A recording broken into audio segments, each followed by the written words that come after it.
A brand strategy should begin and end with the brand's position. That is, who are you, what value are you adding, and how are you different from competitors, right? So companies, when they move to either rebrand or launch a new product, they should ask themselves, okay, how are we positioning this brand vis-a-vis our competitors, right? Rather than skip right to, okay, what does the logo look like, or what are our colors, what's our color palette? All of those things should stem from the brand's position, because that's ultimately what makes sure that the brand and the strategy is aligned with customer expectations and needs. And where do you start exactly? Is it with the target audience and how your product fits with that, and then you go to positioning, or where does it begin? Yeah, honestly, when you bring it to life, it's really the audience and how they're going to react to it. Yeah, absolutely. I think you want to look at it from a multiplicity of angles. First, companies have to ask themselves, okay, what are we good at? What are our capabilities, right? And then build a brand that plays to their strengths, right? Because ultimately, you can cater to customers or to your audience, but if it's not authentic, right? If it's not true to who that company is, it's going to fall on deaf ears, and people are going to recognize that it's at the end of the day, a false image of who that company is or what that product is trying to be. So, I've listened to a lot of branding experts.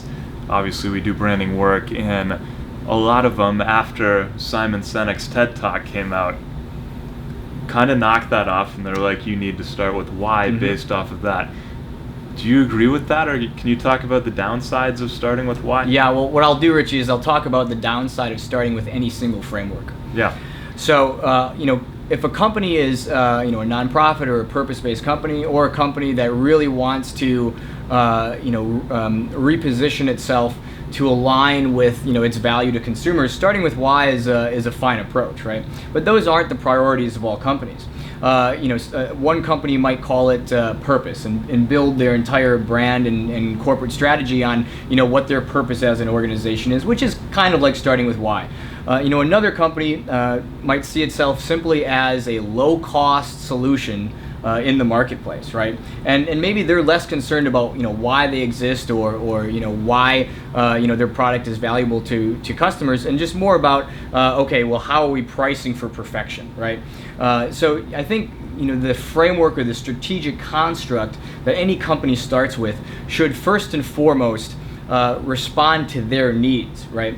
It may help a lot of companies to ask why. Look in the mirror and say, why, are we doing this? Why do we exist? Why is our product valuable?